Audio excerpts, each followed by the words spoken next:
আসসালামু আলাইকুম। ওয়ালাইকুম আসসালাম। কেমন আছেন ভাই? আলহামদুলিল্লাহ ভালো আছি।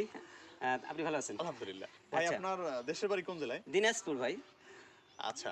তা আপনি নাকি ওই জেলা মনে রাখার একটা কৌশল জানেন? হ্যাঁ, হ্যাঁ, মনে রাখার ৬৪ জেলা মনে রাখার কৌশল জানি।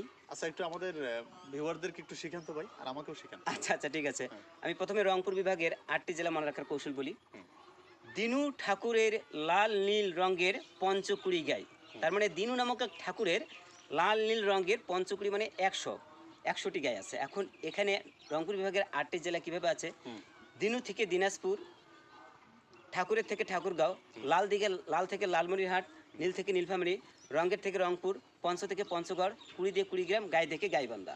আর রাজশাহী বিভাগের ৮টি জেলা মনে রাখবেন এভাবে: রাজা নাটকে পাবে না জয়, বগু সিরাজ নবাব নয়। বাহ! তার মানে রাজা থেকে রাজশাহী, নাটকে থেকে নাটোর, পাবনা থেকে পাবনা, জয় থেকে জয়পুরহাট। রাজা নাটকে পাবে না জয়, বগু সিরাজ নবাব নয়, বগু থেকে বগুড়া, সিরাজ থেকে সিরাজগঞ্জ, বগু সিরাজ নবাব নয়, নবাব থেকে চাঁপাই নবাবগঞ্জ, আর নয় থেকে নওগাঁ। ওকে, ওকে ভাই খুব চমৎকার, চমৎকার। এত সুন্দর ভাই কৌশল। আরো তো আছে। না ভাই ধন্যবাদ। প্রিয় ভিউয়ার্স, হ্যাঁ। আপনারা আমাদের পেজটাকে লাইক কমেন্ট করে জানবেন এবং আপনাদের ভবিষ্যতে আরো কোনো জেলার নাম যদি কৌশল জানা থাকে বিভাগের আমাদেরকে জানাবেন। আমরা আপনাদেরকে এই কৌশলটা শিখিয়ে দেবো। ধন্যবাদ সবাইকে। আসসালামু আলাইকুম। ভালো হয়েছে।